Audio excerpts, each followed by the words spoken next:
कहते हैं कि चित्रकूट अपने आप में ही एक दिव्य स्थान है, जहां भगवान राम ने अपने वनवास के 14 सालों में से 11 सालों का समय चित्रकूट के इन वनों में बिताया था।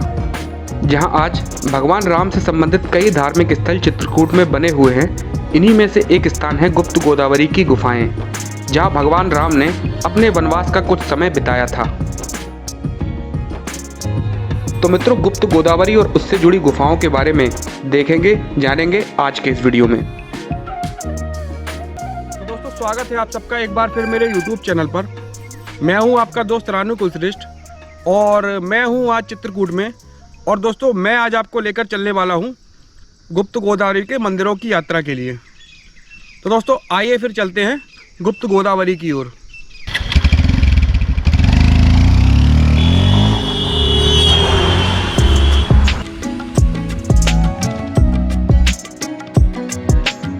तो मित्रों, गुप्त गोदावरी की ये गुफाएं चित्रकूट का हृदय कहे जाने वाले रामघाट से करीब 18 किलोमीटर की दूरी पर स्थित हैं और यहाँ आप अपने वाहन से आएंगे तो ज़्यादा बेहतर रहेगा।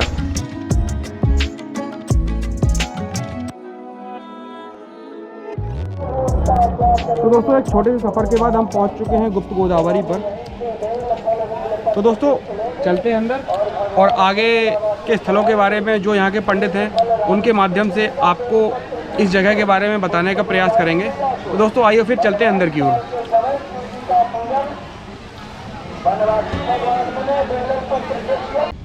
तो मित्रों, वैसे यहाँ दो गुफाएं हैं जहाँ हम प्रथम गुफा में प्रवेश ले रहे हैं और जहाँ की गुफा का रास्ता बहुत ही सकरा है।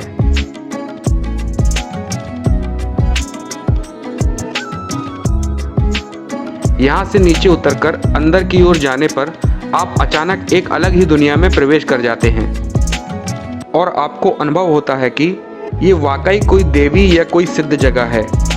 और साथ ही लोगों और इतिहासकारों का ऐसा मानना है कि ये गुफाएं लगभग 9.5 लाख वर्ष पुरानी हैं। तो मित्रों, अंदर आने पर सबसे पहले पड़ता है राम दरबार, जहाँ के बारे में जानेंगे यहाँ के पंडितों के माध्यम से।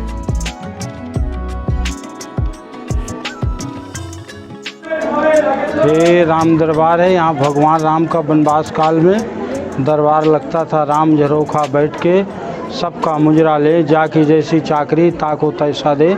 संत ऋषियों के साथ दरबार लगाते थे। राम दरबार है। गुफाएं देख लें। ये भगवान राम के समय के त्रेता युग की गुफाएं हैं, जब भगवान राम का वनवास हुआ। चित्रकूट रघुनंदन छाए, समाचार सुन सुन मुनि आए।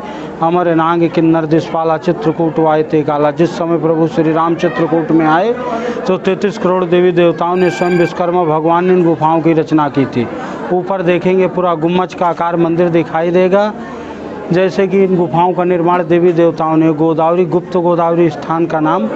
ये गोदावरी नासिक त्र्यंबकेश्वर महाराष्ट्र में है। गौतम ऋषि की पुत्री गोदावरी, मेकल पुत्री गोदावरी नासिक त्र्यंबकेश्वर से प्रभु श्री राम के दर्शन करने के लिए अपने माता और पिता से आज्ञा मांगती कि हे पिताजी, मैं प्रभु श्री राम का दर्शन करने के लिए चित्रकूट जाना चाहती हूँ।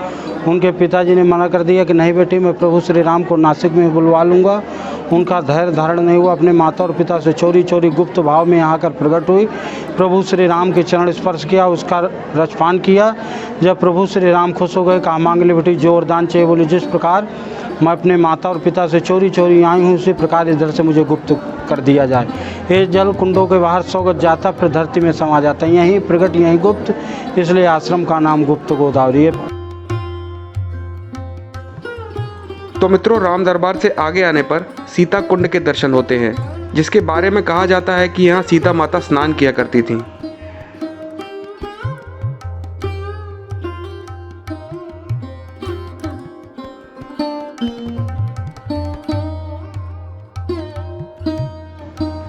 सीता कुंड से आगे आने पर धनुष के आकार का एक प्राकृतिक कुंड है, जहां से गोदावरी नदी का गुप्त रूप से उद्गम होता है। तो मित्रों, इस स्थान से आगे आने पर पड़ता है खटखटा चोर का स्थान, जहां के बारे में जानेंगे यहाँ के स्थानीय लोगों के माध्यम से। सीता जी के दिव्यवस्त्र चोरी किया था, जो कपड़े माता सुइया ने दिया था वनवास टाइम में। सीता जी को ना फटे ना पुराने नित्य नए होते। तो लक्ष्मण जी महाराज पहरे में थे, सीता जी स्नान कर रही थी। उस समय राक्षस गया माँ जानकी के दिव्य वस्त्र चोरी किया। लक्ष्मण जी इसको श्राप दिया, जाओ पसाड़ के हो जाओ। जब ये पत्थर का होने लगा तब भगवान से विनय किया कि मैं पत्थर का तो हो जाऊंगा, कलयुग में खाऊंगा क्या। भगवान श्री राम ने वरदान दिया कि जो मेरे भक्त आएंगे दर्शन करेंगे, उनके मानसिक पापों को भक्षण करना, यही तुम्हारा भोजन। पहले इसको हिलाते थे, लकड़ी के बाद से खटखट की आवाज़ आती थी। क्षेत्रीय भाषा में नाम पड़ गया खटखटा चौक। बोलो सियावर रामचंद्र की जय। हनुमान जी पहरे में, सीता जी के चरण। प्रथम गुफा से आगे बाहर आने पर हम निर्धारित रास्ते से होते हुए हम दूसरी गुफा में प्रवेश करते हैं।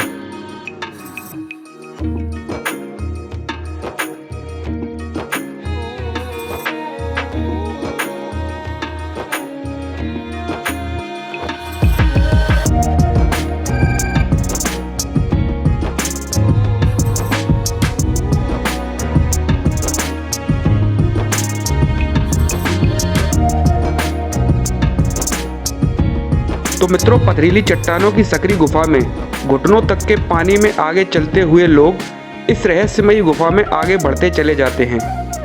गुफा के आखिरी छोर पर एक स्थान है जो कि भगवान राम और लक्ष्मण से संबंधित है। तो चलिए आइए जानते हैं इस स्थान से जुड़े कुछ तथ्य यहाँ के स्थानीय लोगों के माध्यम से। राम और लक्ष्मण जी यहीं पर निवास करते थे, यहीं पर ही स्नान करते थे। प्रथम गुफा में माता सीता जी निवास करती थी, स्नान करती थी। इस गुफा में श्री राम जी और लक्ष्मण जी ने स्नान किया और निवास किया। गोदावरी मैया भगवान श्री राम के ही चरण धुलने के लिए गंगा गुप्त गोदावरी गुप्त रूप होकर के नासिक से भगवान श्री राम के चरण धुलने के लिए यहाँ आई। भगवान श्री राम के चरण धुला और भगवान श्री राम से आशीर्वाद मांगा कि हे प्रभु, जिस गुप्त रूप से मैं आकर के आपके दर्शन कर रही हूँ, मुझे ऐसा ही आप आशीर्वाद दीजिए कि उसी गुप्त रूप होकर के मैं अपने धाम नासिक को लौट जाऊँ। इसीलिए स्थान का नाम गुप्त गोदावरी है। ये राम कुंड है, बगल में लक्ष्मण कुंड है। यही है।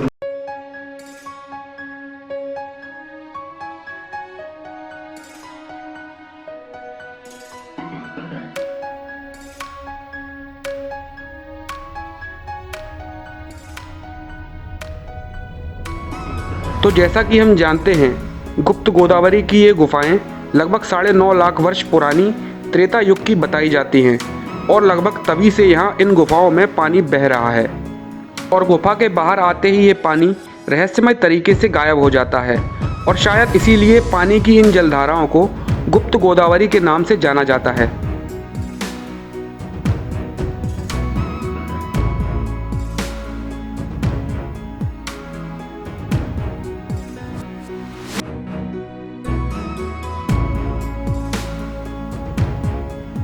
तो दोस्तों, आशा करता हूँ कि गुप्त गोदावरी पर बना यह वीडियो आपको काफ़ी पसंद आया होगा। इस तरह के और वीडियो देखने के लिए सब्सक्राइब करें हमारे YouTube चैनल ट्रैवल विद को। तो दोस्तों, फिर मिलते हैं एक नई जगह और एक नए वीडियो के साथ।